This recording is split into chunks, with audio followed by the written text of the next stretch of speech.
हे नाथ, मैं आपकी शरण ग्रहण करता हूँ, मैं आपकी शरण ग्रहण करती हूँ। हे प्रभु, मैं बुरा हूँ, मैं बुरी हूँ, मेरे में लाख अवगुण हैं।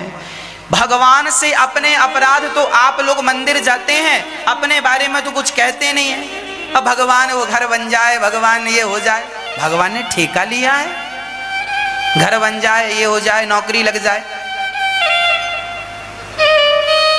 तुमने अपने अंदर का कपट मिटाया नहीं तो भगवान स्वीकार क्यों करेंगे? पहले अपने आप को भगवान से जोड़ो, पहले अपने आप को भगवान के हवाले करो। जब आप हवाले, अच्छा एक बात बताओ, आपके द्वार पर कोई आ जाए और कहे भैया मैं 2 दिन इसका भूखा हूं, मुझे भोजन दे दो, तो आप देंगे कि नहीं? देंगे, निश्चित देंगे। अब कोई आदमी मर जाए और कहे कि लो भैया ये मर गया, आपने तो भोजन नहीं दिया, भूख से मर गया, तो आप कहेंगे भैया भूख से मर गया, हमें बताता तो, हमें तो पता ही नहीं था।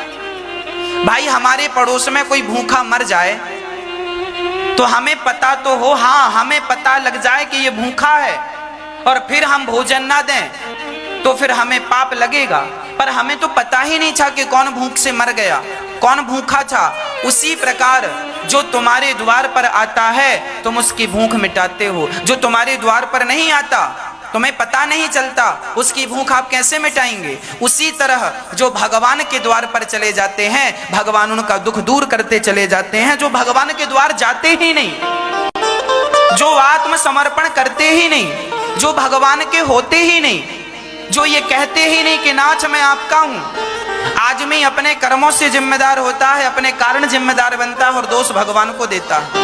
भगवान के द्वार पर जाकर आत्मसमर्पण करना चाहिए। हे जगन्नाथ जी मैं आपका हूँ, हे रंगनाथ जी मैं आपका हूँ, हे बिहारी जी मैं आपका हूँ, हे द्वारिकाधीश जी मैं आपका हूँ, हे विठलनाथ जी मैं आपका हूँ, हे तिरुपति भगवान जी मैं आपका हूँ। अपने आप को सौंप दो, मैं कपटी हूं, इस बात को स्वीकार करो। कहा करो मंदिर जाकर के, हे भगवान मैं पापी हूं, मैं अधम हूं, मैं नीच हूं।